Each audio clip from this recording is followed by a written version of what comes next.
Bismillahirrahmanirrahim. Sahabat mubasyirin yang dirahmati Allah Subhanahu wa taala, sedang salat maghrib dan isya yang dimuliakan Allah Subhanahu wa taala. Bapak-bapak dan ibu-ibu, remaja, barangkali ada remaja ini. Remajanya remaja kolot semuanya. Ramako. Assalamualaikum warahmatullahi wabarakatuh.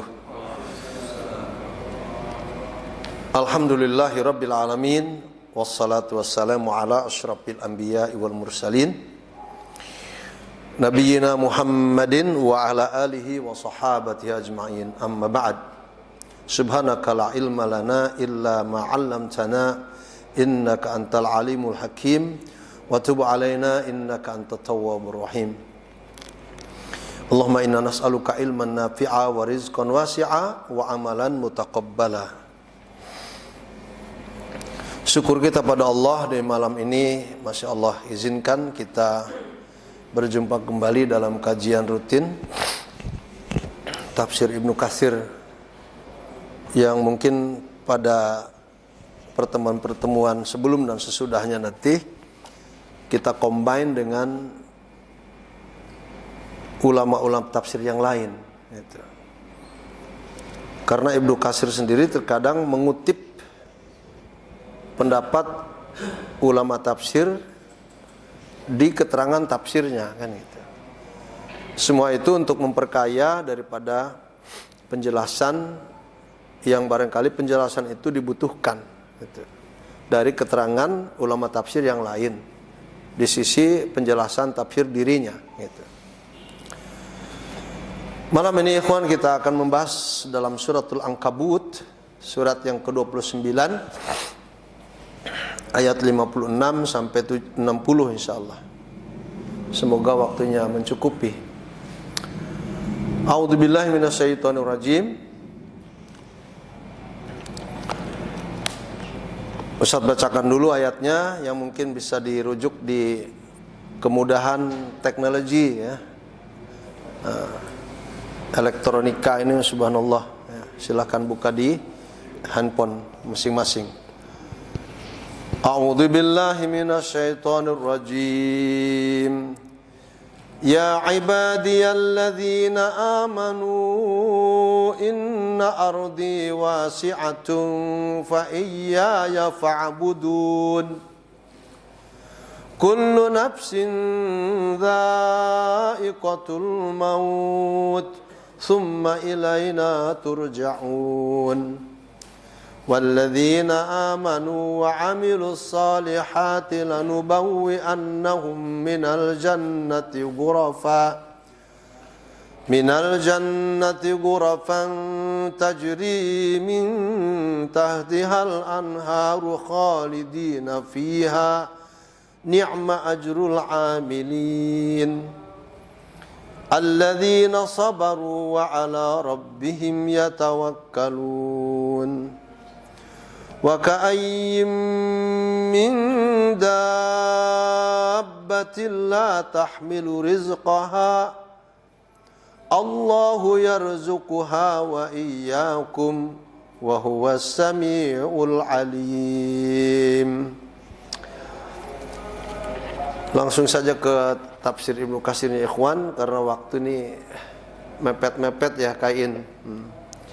Hadza amrun minallahi ta'ala li'ibadihil mu'minin bil hijrati minal balad alladzi la yaqdiruna fihi ala iqamatid din ila ardillahil wasi'ah haitsu yumkinu iqamatad din.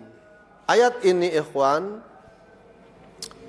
memberikan arahan pada kita di saat kadang-kadang perasaan hidup kita nih sempit gitu. Katakanlah kita hidup di suatu tempat, perasaan itu sempit. Arti sempit itu nggak lapang gitu kan.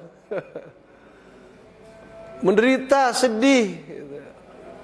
Sehingga dalam kehidupannya itu banyak hal-hal yang membuat orang tuh merasa kesian gitu ya. Nah, ini ayat menggambarkan pada kondisi itu. Bagaimana kata Allah? Ini perintahnya harus berhijrah kan gitu. Atau dalam satu kampung kita tidak bisa ibadah pada Allah. Mungkin mengingat kampung itu isinya adalah penduduknya yang suka bermaksiat, ya hijrah. Apa arti hijrah? Tinggalkan tempat yang buruk itu, tinggalkan tempat yang menyempitkan hidup kita itu. Atau dalam satu kampung tadi kita tidak bisa hidup layak seperti orang lain, rezeki seret, ya kan, kemudian penyakitan terus, gitu. Kan banyak yang begitu. Hijrah, lakukan tahapan-tahapan hijrah.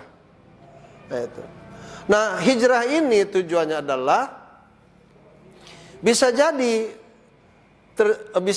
adanya hijrah itu karena kehidupan seseorang di satu tempat itu tidak bisa menghormati hukum-hukum Allah, atau tidak bisa penduduk di tempat itu menghidupkan hukum-hukum Allah, menerapkan hukum Allah. Nah, tujuan hijrah diantaranya untuk supaya kita bisa menghidupkan hukum Allah itu, bisa menerapkan dan mengaplikasikan dalam kehidupan sehari-hari akan hukum Allah itu. Di saat yang sama kita pun bisa beribadah pada Allah SWT. Itu ini tujuan dan maksud daripada hijrah itu. Nah, kemudian di Ibnu Katsir mengatakan bi an yuwahhidu Allah wa ya'buduhu kama amarahum. Di tempat hijrah tadi, subhanallah, yang di tempat semulanya dia tidak bisa mengesahkan Allah karena mungkin di tempat itu banyak ahli syirik, ahli kafir, orang kejawen semisal. Khawatir kalau kehidupannya tidak kuat iman terbawa arus, maka di tempat yang baru itu dia bisa mengesahkan Allah. Di tempat hijrahnya itu dia bisa menyembah Allah yang esa tadi. Itu. Oleh karenanya di sini Allah katakan ya ibadiyalladzina amanu inna ardi wasi'ah. Inna ardi wasi'ah. Fa iyaya fa'budun. Sesungguhnya negeriku sangat luas, kata Allah. Inna ardi wasi'ah. Sesungguhnya dunia yang aku ciptakan itu sangat luas. Kita tahu dari ilmu bumi bahwa benuanya saja ada 5. Gitu. Benuanya saja sudah ada 5. Luas sekali bumi Allah ini. Maka Allah firmankan fa iyaya fa'budun. Dengan luasnya negeriku itu, kata Allah, jadikan di mana tempat yang cocok untuk kamu tinggal. Itu. Jadikan tempat di mana kamu itu bisa bersenang-senang, bisa melangsungkan kekeluargaan sehingga memperbanyak keturunan. Itu loh. Ibadah kepadaku itu. Cocok dengan tempatnya itu ibadah kepadaku. Maka dalam sebuah hadis Rasul katakan al-bilad biladullah wal ibad ibadullah. Fahaisuma asabta khairan fa'akim. Allahu akbar. Fahaisuma asabta khairan fa'akim. Sesungguhnya negeri itu negeri Allah itu. Dan hamba-hamba yang hidup di negeri itu adalah hamba Allah. Maka di mana saja hamba Allah itu mendapatkan tempat yang cocok, yang bisa di situ menciptakan karya baik, amal soleh, menciptakan sesuatu yang lebih bermanfaat bagi diri, keluarga dan masyarakat, fa'akim, hendaknya dia menjadi orang mukim di situ, menjadi penduduknya. Itu. Menjadi penduduk di tempat yang yang Allah izinkan itu. Karena bilad itu bilad Allah, ibadullah ibad Allah. Negeri itu milik Allah, dan hambanya yang ada di negeri itu hamba Allah. Maka kita diarahkan untuk mencari tempat yang pas, untuk kita menjadi penduduk. Katakan Setiabudi sudah tidak lagi cocok nih dengan keimanan saya, gitu. Cari tempat lain, gitu loh. Contohnya seperti itu. Hanya tujuan kesananya itu jangan sampai malah lebih parah. Itu kan kondisinya. Kalau di Setiabudi masih bisa sholat jamaah, di sana malah enggak. Itu jangan. Jangan hijrah dengan bentuk seperti itu. Itu kan semoga dipahami. Ini dalil ini biladullah, al-bilad biladullah wal ibad ibadullah itu menepis satu anggapan bahwa ada orang bilang, saya nggak sebut namanya, bahwa agama Islam itu bukan agama Indonesia, agama dari Arab. Orang bilang begitu. Dan agama Islam itu datang ke Indonesia, ke Nusantara itu sebagai pendatang. Ini Allah katakan, al-bilad biladullah wal ibad ibadullah. Negeri seutuhnya itu milik siapa? Milik Allah. Jadi ketika Allah menurunkan sebuah ajaran kepada makhluk yang bernama dunia ini, ajaran itu bukan pendatang, tetapi ajaran itu merupakan pribumi. Harus dipikirkan itu. Ajaran itu adalah milik pribumi negeri itu, karena negeri milik Allah, agama milik Allah, hamba-hambanya yang ada di negeri itu milik Allah. Jangan malah dikatakan pendatang, sehingga harus menyesuaikan dengan adat-adat yang ada di negeri Indonesia ini. Ini kekeliruan cara berpikir seseorang, yang bisa jadi kalau berterus-terusan berpikir seperti ini mengeluarkan dia dari Islam, bisa jadi. Na'udzubillah min dzalik. Ini sebagai jawaban menepis daripada anggapan kepada sebagian kalangan di Indonesia ini mengatakan bahwa agama Islam itu bukan asal dari negeri Indonesia. Allahu Akbar. Maka dia sebagai pendatang. Na'udzubillah. Al-bilad biladullah wal ibad ibadullah fahaitsuma asabta khairan faqim. Sekali lagi, negeri adalah milik Allah, hamba milik Allah. Maka di mana kamu mendapatkan tempat yang cocok untuk kamu menjadi penduduknya, ambil. Itu perintah Allah. Dan soal dunia, Allah menyampaikan pada lisan Nabi Muhammad SAW, ad-dunya darun man la daralah. Ad-dunya darun man la daralah. Jadi dunia itu adalah tempat tinggal seseorang yang belum punya rumah. Dunia nih seutuhnya adalah tempat tinggal bagi orang yang belum memiliki rumah. Maka ketika seseorang itu yang sudah jelas menjadi penduduk sebuah negeri, janganlah diusir-usir ketika mereka menyekat-nyekat lahan di pinggir-pinggir hutan, ya kan? Atau tempat-tempat lahan yang kosong, itu tidak boleh diusir. Bahkan pemerintah itu harus melindungi dengan dalil ini. Dan dunia merupakan wamalun liman la malalah. Kalau tadi dunia itu merupakan rumah bagi orang yang belum memiliki rumah, dan dunia itu sendiri adalah harta bagi yang belum memiliki harta. Coba bayangkan, artinya ketika dia menyekat lahan untuk hidup dia bisa bercocok tanam, dia bisa mengembangkan pertanian, peternakan dan sebagainya untuk hidupnya sebagai harta. Nah, sebagai pemerintah, ulil amri ini harus memberikan kebebasan kepada rakyatnya untuk apa? Mengelola lahan-lahan yang kosong. Ini perintah Allah. Ini penting dikaji. Andai kata ini kejadian pada sang khalifah Umar semisal, atau khalifah Islam yang dulu, bahkan mereka, para khalifah itu membagikan lahan-lahan yang kosong itu untuk rakyatnya. Betapa adilnya mereka sang khalifah itu. Dan pada zaman dahulu itu tidak ada pajak bumi, itu tidak ada. Pajak rumah itu tidak ada. Pajak lahan seperti SPPT itu tidak ada. SPPT itu apa? Pajak yang untuk lahan itu nggak ada. Bahkan diberi kebebasan.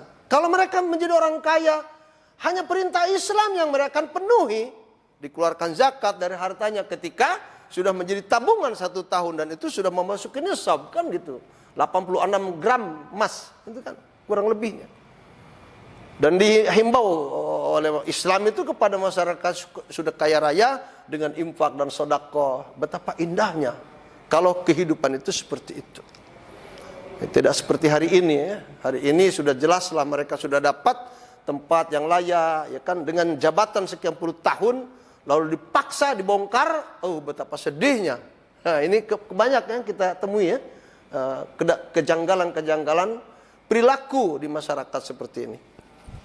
Nah, itu ya kawan. Tsumma qala ta'ala, kemudian Allah berfirman, kullu nafsin dha'iqatul maut. Tsumma ilaina turja'un. Setiap diri pasti akan merasakan kematian itu. Ya Allah, ya Rabbi. Setiap kita akan merasakannya. Dan kepada kami kalian dikembalikan, kata Allah Subhanahu wa taala. Ini maknanya ayat yang kedua ini, kullu nafsin dha'iqatul maut. Ini arahan. Ayat ini mengarahkan pada kita untuk bagaimana cara kita mengelola waktu kehidupan. Persoalan kita kembali kepada Allah itu sebuah keniscayaan yang tidak bisa kita pungkiri kapan saja. Makanya Allah katakan, kullu nafsin dha'iqatul maut. Setiap diri akan merasakan kematian. Tsumma ilaina turja'un. Lalu kepada kami kalian dikembalikan. Maknanya ikhwan, ini arahan. Maka tolong simak baik-baik arahannya. Ainama kuntum yudrikkumul maut. Atau kata Ibnu Katsir, dimanapun kalian berada, bermukim, menjadi penduduk, maka sudah dipastikan ketika datang kematian ini tidak bisa orang meleset pada waktunya, nggak bisa. Akan tepat sekali dengan waktunya. Yudrikkumul maut. Kalian akan merasakan dahsyatnya kematian itu. Allahu Akbar. Allahumma salimna min afatid dunya ya Allah. Gitu kan? Ini akan merasakan dahsyatnya kematian. Maka di sini sebelum rasa kematian yang sangat sakit itu, dengan adanya sakaratul maut itu, arahannya adalah fakunu fi ta'atillahi wa haitsu amarakumullah. Maka demi kita dalam perjalanan menuju kematian itu, ini arahannya. Hendaklah kalian fakunu, hendaklah kalian selalu dalam ketaatan pada Allah Subhanahu wa taala. Wa haitsu amarakumullah, ketaatan itu yang senantiasa sama persis dengan perintah Allah Subhanahu wa taala. Fahuwa khairun lakum. Ini maknanya, ini tafsirnya. Dan ketika kita taat pada Allah sesuai dengan apa yang diperintahkan Allah, itu merupakan kebaikan buat kalian. Allahu Akbar. Fa innal mauta la budda minhu wala mahida anhu. Sedangkan kematian itu mau tidak mau dia harus hadir pada kita. Kapan saja dia sudah diizinkan untuk hadir pada kita, satu orang dari kita pun tidak bisa yang menolaknya. Summa ilallahi al-marji wal ma'ab. Kemudian kepada Allah lah kita berpulang. Dan kepada Allah lah kita kembali. Atau sebaliknya, kepada Allah lah kita kembali dan kepada Allah lah kita akan berpulang. Maka sebelum kita kembali pada Allah dan kita pulang, itulah tadi arahannya. Apa arahannya? Jangan lupa ikhwatal iman, fakunu fi ta'atillah wa haitsu amarakumullah. Hendaklah dalam ketaatan pada Allah selalu di dalam bingkai apa yang telah diperintahkan oleh Allah Subhanahu wa taala. Mengapa demikian? Karena ada sebagian kita ini taat pada Allah tetapi tidak berdasarkan perintah Allah. Apa ada begitu? Banyak. Sangat banyak. Dia taat pada Allah tapi juga dicampur adukkan dengan sesuatu yang menjadikan amal-amalnya itu berguguran. Melakukan kesyirikan saat dia sholat, kan gitu. Nah, ini bahaya. Berdosa besar saat dia melakukan kewajiban-kewajiban perintah Allah. Ya kan? Dan dosa-dosa besar itu kan banyak, utamanya ada 7 kan itu. Itulah syirik diantaranya. Kemudian sihir, gitu kan, membunuh orang, gitu kan, makan uang riba, gitu kan, makan harta anak yatim dan sebagainya. Itu. Maka diarahkan oleh syariat ini supaya kita tetap pada kondisi agar kita tidak lepas daripada kontrol perintah Allah Subhanahu wa taala.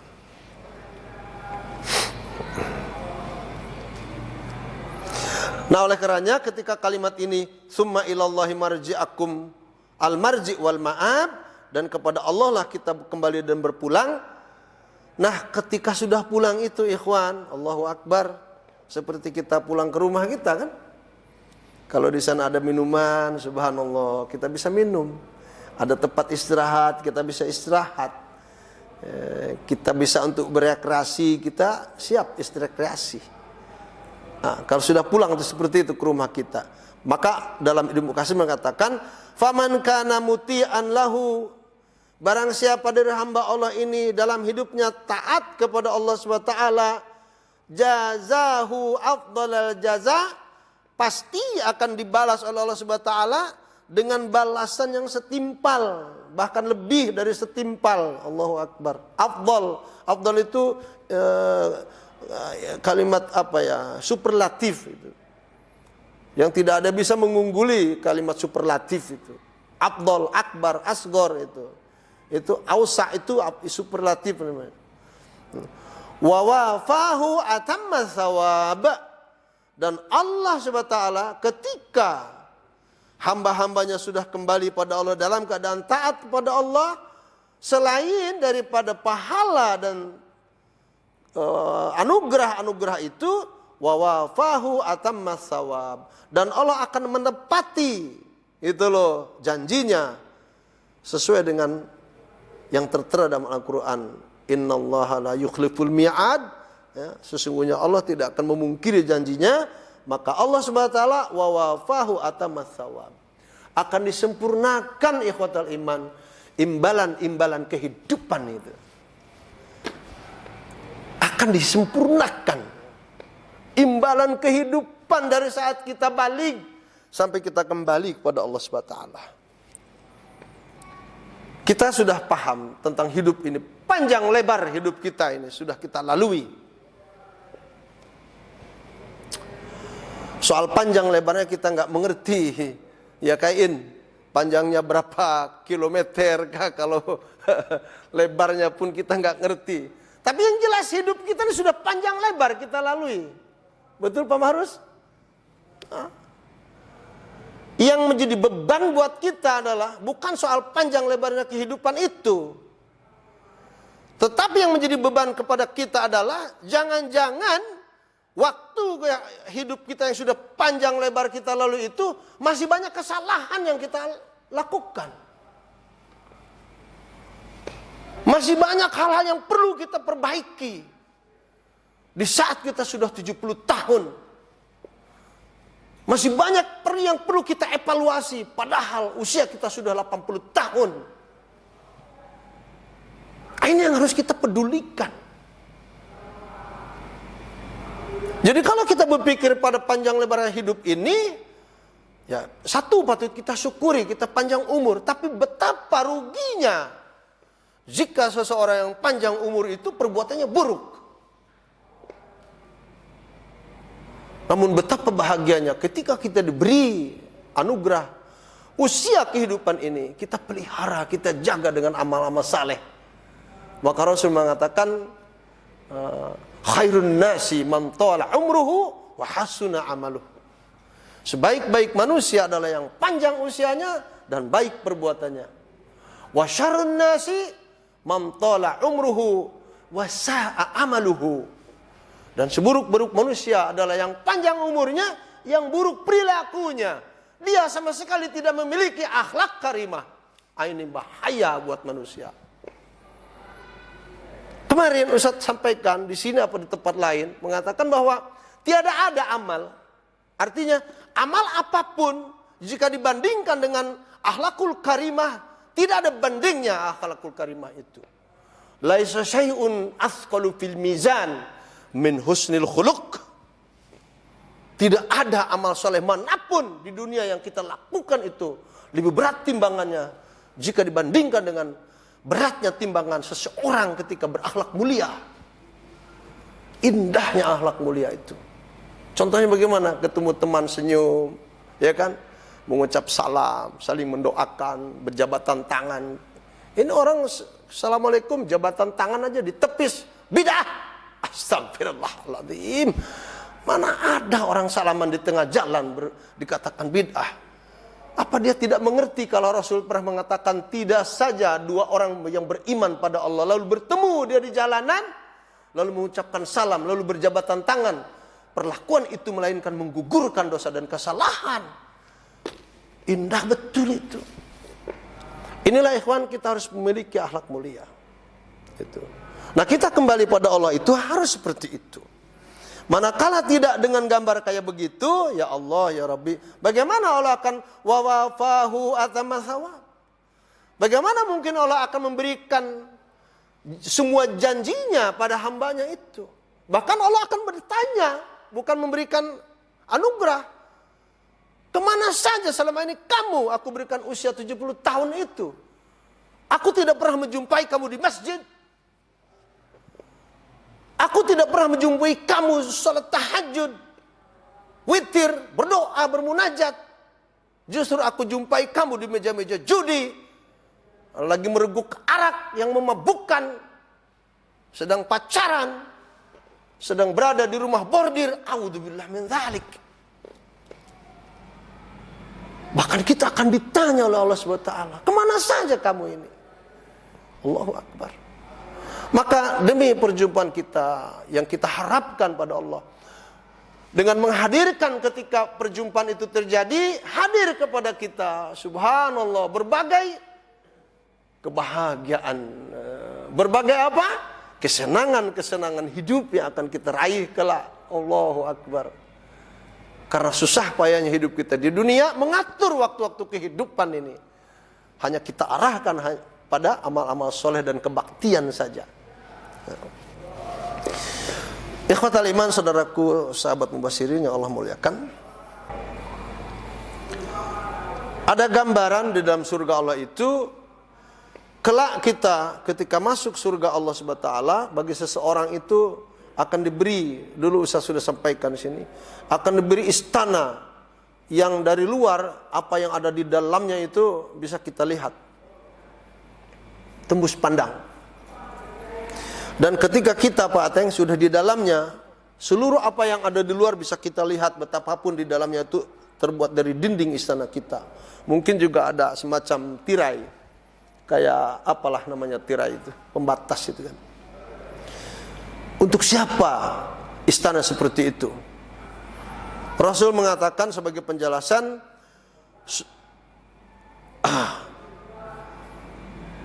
istana seperti itu a'addahallahu ta'ala liman at'amat ta'am wa atabal kalam wa taba'as salat was siyam. Allahu Akbar. Wa qama bil lail wan nasu niyam. Istana yang kayak begitu tuh Pak Ateng, kalau kita sudah masuk, untuk siapa ya Rasulullah istana seperti itu? Maka Rasul menjawab, istana yang Allah buat, dibangun seperti itu bagi hamba-hamba Allah yang selalu memberikan makanan bagi yang membutuhkan. Allahu Akbar. Kayak dulu saya dijamu oleh Pak Mahrus, setelah taklim begini langsung dibawa ke Tanah Abang saya dengan saudara kita Ruslan, sekarang sedang sakit, kita doakan. Itu adalah gambaran keimanan Pak Mahrus saat itu. Gambaran kawan-kawan, padahal saya tidak membutuhkan, tapi enak juga makannya. Masya Allah. Liman at'amal ta'am.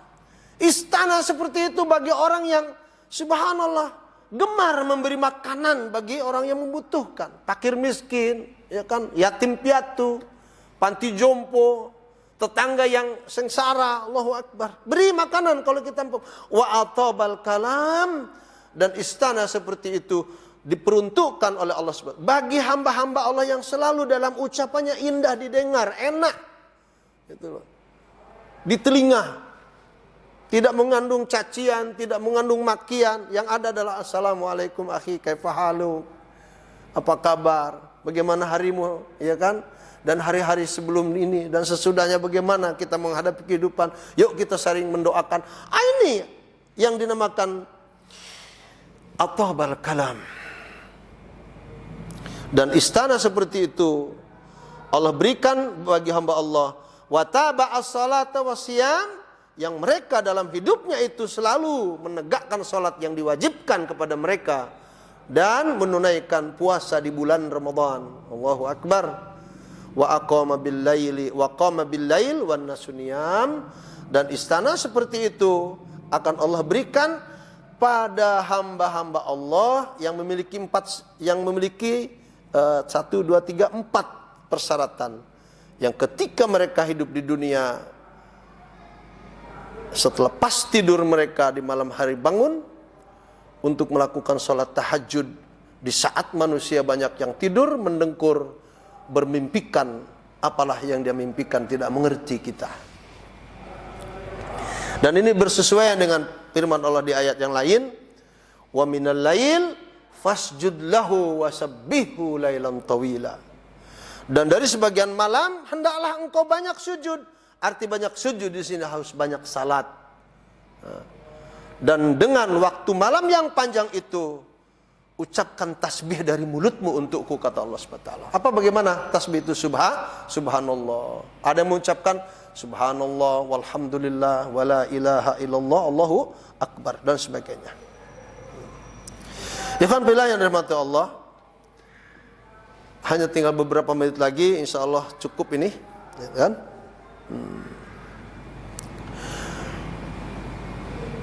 Kita akan lompat pada ayat yang berikutnya, yaitu alladzina sabaru wa ala rabbihim yatawakkalun, yaitu orang-orang yang sabar ketika hidup di dunia dan hanya kepada Allah mereka bertawakal, tidak kepada yang lain. Artinya menyerahkan semua perkara kehidupan itu hanya kepada Allah Subhanahu wa ta'ala. Dikala senang dia bersyukur dan meneruskan kesyukurannya. Dikala susah dia bersabar, dan orang ini selalu mencari upaya bagaimana merubah keadaan. Itu Pak, itu tawakal namanya. Bukan tawakal ini bersabar tanpa upaya. Itu tawakal yang salah jalan. Tawakal yang sesungguhnya itu adalah dia berupaya untuk ada perubahan. Maka di saat dia berupaya, di tengah malam dia berdoa. Di pagi hari dia bersujud melalui duha. Itu indahnya orang bertawakal. Dan dia menyerahkan bulat-bulat hasil usahanya itu hanya kepada Allah SWT. Soal diberi tidaknya, Allahu Akbar, pasti Allah beri. Namun ingat, kita ini manusia yang suka berdosa. Doa kita ini harus banyak sebetulnya, karena akan dikabulkan seluruh doa Allah SWT. Namun karena Allah yang maha mengetahui tentang kita dengan urusan hidup kita itu, maka dari seluruh doa kita ini sepertiga dibagikan untuk menebus dosa kita. Lalu sepertiga yang berikutnya dapat kita cicipi langsung, bahwa kita bisa salat, bisa kita beraktivitas, bisa melakukan apapun, itu hasil doa kita. Dan yang sepertiga terakhir Allah tabungkan kelak, ya, Allah tabungkan untuk urusan akhirat yang kelak kita akan jumpai doa-doa kita itu. Kata para sahabat, ya Rasulullah, andai semua doa bakal Allah kabulkan, idzan nuksir, kalau begitu kami akan memperbanyak doa itu. Apa jawaban Rasulullah SAW? Kalau sahabat bertanya menggunakan fi'lul mudhari', tapi Rasul menjawabnya dengan ismu tafdil, Allahu Akbar. Jika memang kalian memperbanyak doa itu, dan doa kalian itu akan pasti dikabulkan Allah, maka Allah lebih banyak lagi anugerahnya. Dan ini menandakan bahwa ahli surga kelak, ketika dia meminta apapun kepada Allah Subhanahu wa taala, seluruh permintaannya sudah habis.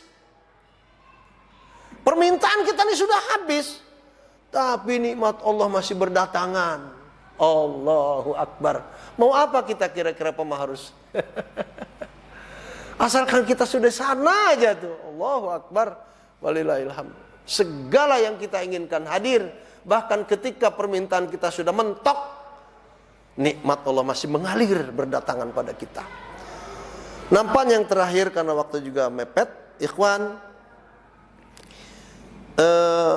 Rasulullah Shallallahu Alaihi Wasallam dalam kehidupannya, tapi ini hadis gharib ya, kita akui ini hadis hadisun gharib. Ini hadis kedudukannya gharib, tapi gharib ini terkadang Ibnu Katsir menukil karena sepadan dengan praktek kehidupan. Banyak manfaat dari hadis gharib seperti ini. Hikmahnya seperti apa? Kembali pada Allah Subhanahu wa taala. Innallaha, sesungguhnya kata Rasulullah Innallaha azza wajal lam ya'muruni bikanjid dunya. Sesungguhnya Allah Subhanahu wa taala tidak pernah memerintahkan kepada aku untuk mengumpulkan duit. Hanya katakan dunia itu duit lah ya. Allah tidak pernah menyuruhku untuk mengumpulkan dunia. Tidak pernah. Wala akhba'a rizqan lighad. Belum. Wala bittiba'i syahwat. Dan Allah tidak pernah memerintahkan kepadaku dalam hidup ini untuk selalu mengikuti syahwat yang buruk. Famin kanzi dunyahu yuridu biha hayatun baqiyah. Allahu Akbar. Dan dari perbendaharaan dunia, keinginannya itu hidup kekal di dunia itu. Oh, itu bertabrakan ya dengan dunia panah ini. Ini diantara kanz itu apa tadi? Perbendaharaan dunia. Fa innal hayata biyadillah. Sesungguhnya kehidupan itu ada, terletak dalam genggaman tangan Allah Subhanahu wa taala. Mau diapain kita hidup? Ya Allah yang memiliki kekuatan dan kekuasaan. Ala wa inni la aknizu dinaran wala dirhama wala akhba'u rizqan lighad. Ketahuilah oleh kalian wahai para sahabatku, aku tidak pernah, kata Rasulullah SAW, mengumpulkan dunia berupa dinar, dan aku tidak pernah menabung ya, uang berupa dirham, dan aku tidak pernah, kata Rasulullah SAW, meninggalkan sesuatu makanan usianya sampai besok hari. Berarti kalau ada malam ini dihadiahkan oleh seseorang Rasulullah SAW tentang makanan, perhiasan apapun, malam ini makanan itu selesai, habis. Perhiasan sekalipun malam itu disedekahkan kembali. Dia tidak memberikan kesempatan pada makanan ataupun perhiasan yang diberikan oleh para sahabat itu sebagai hadiah, usianya enggak lebih dari malam itu saja, tidak sampai besok. Nah kita bagaimana? Nah, kita berbeda. Dikasih uang 100.000 bagaimana? Nanti malam nih ada yang 100.000, habis nggak? Nggak habis, malah kita kurang katanya kan gitu. Nah, besok ada yang beri mobil Avanza. Kalau menggunakan hadis ini, Avanza itu nggak lewat sampai besok pagi. Selesai malam ini, kasihkan ke yayasan, kasihkan ke pesantren, kasihkan ke lembaga untuk dijadikan apa? Barangkali mobil ambulan yang lebih manfaatnya katakanlah besar bagi masyarakat. Ini maknanya. Nah, jadi Rasulullah SAW tidak pernah mengumpulkan benda-benda yang sampai usianya besok, itu nggak pernah. Bahkan satu ketika Rasul diberi hadiah cincin emas. Maka sebelum tidur, ketika mau tidur dia terperanjat. Wih, aku masih punya hadiah nih berupa emas. Diambilnya oleh baginda Rasulullah SAW lalu dihadiahkan kepada yang lain. Tidak bermalam di rumah Rasul Sallallahu Alaihi Wasallam emas itu. Allahu Akbar. Berbeda sangat dengan kita. Berbeda jauh ya. Terakhir ikhwan, ketika memang manusia ini suka berkelana, suka menjadi perantau, ternyata kesukaan itu merupakan tabiat dan watak serta pembawaan pada kejiwaan seseorang itu. Saya contohnya berkelana ke Saudi Arabia, ke Malaysia, terus kemana-mana tempat, itu tabiat kita. Nah, ternyata ikhwan, Al-Islam memberikan informasi pada kita melalui perintah pada kita untuk menjadi hamba-hamba Allah yang selalu menjadi apa tadi? Pengelana. Berkelana, menjadi perantau. Sebuah hadis menggambarkan pada kita, nah sekarang itulah tadi makanya, dunia ini luas, kalau di satu tempat kita tidak bisa hidup nyaman, dunia ini luas, tidak seluas daun kelor kata orang. Subhanallahil azim, kalau di satu tempat hidup kita ini sengsara, nggak bisa istilahnya hidup kayak orang itu, hijrah, pergi ke satu tempat yang lain, berkelana, cari di sana ma'isyah. Karena Rasulullah SAW bersabda dalam hal ini, apa kata beliau? Safiru turbahu, wasumu tasihhu, wagzu tagenamu. Allahu Akbar. Di dalam hadis lain, safiru tasihhu wa turzaqu. Allahu Akbar. Lakukanlah wisata sebetulnya. Safir itu musafir yang berkelana. Lakukanlah acara-acara musafir itu, pergi dari satu tempat ke tempat lain. Jika kamu melakukannya, tasihhu, badanmu akan sehat. Allahu Akbar. Dan pasti mendapatkan rezeki Allah Subhanahu wa taala. Bahkan di hadis yang tadi yang pertama, Rasul mengatakan safiru tarbahu atau turbahu. Lakukanlah musafir, kata Rasulullah SAW, berwisata, menjadi pengelana, maka engkau akan menjumpai keuntungan-keuntungan yang banyak. Wasumu tasihu, dan berpuasalah kalian, niscaya badan-badan kalian akan sehat. Wagzu tagenamu, maka ketika saatnya tiba untuk berperang, ikuti peperangan itu, niscaya kalian akan mendapatkan ghanimah. Apa ghanimah itu? Harta rampasan dari orang-orang yang kafir, yang menjadi musuh kita. Saat dirampas menjadi kekayaan kaum muslimin, maka ghanimah ini dibagi-bagikan kepada semua tentara. Ikhwan yang dirahmati Allah Subhanahu wa taala, nampaknya waktu yang sudah habis. Ayat ini menggambarkan kepada kita tentang betapa luasnya anugerah Allah Subhanahu wa taala. Dan jangan kita pernah berputus asa daripada rahmat Allah berupa subhanallah azim luasnya dunia ini. Maka jika seseorang di antara kita mendapatkan ujian hidup yang tidak nyaman, maka lakukan usaha dan bertawakal pada Allah Subhanahu wa taala, dan semoga ketika kita berupaya melalui perantauan-perantauan seperti ini, kita akan mendapatkan berbagai keuntungan dan berbagai kesehatan yang telah dijanjikan oleh Allah Subhanahu wa taala dan Rasulnya. Hanya kembali pada kita tentang mana tempat kita berantau itu yang kira-kira cocok dengan kita, ya kan? Kalau kira-kiranya tempat perantauan itu yang menyusahkan, lebih susah dari tempat kita, ya berpikir jangan sampai merantau ke tempat negeri yang sedang berperang, contohnya seperti itu.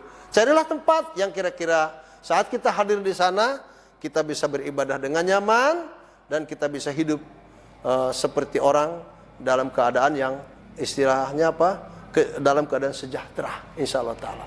Wallahu a'lam bishawab. Sekian dari Ustaz yang semoga dapat bermanfaat, dan kita akan lanjutkan pada pertemuan berikutnya. Kita tutup dengan doa kafaratul majlis. Subhanakallahumma wa bihamdika asyhadu an la ilaha illa anta astaghfiruka wa atubu ilaik. Wa sallallahu ala nabiyyina Muhammadin wa ala alihi wa sahbihi ajmain. Walhamdulillahirabbil alamin. Assalamualaikum warahmatullahi wabarakatuh.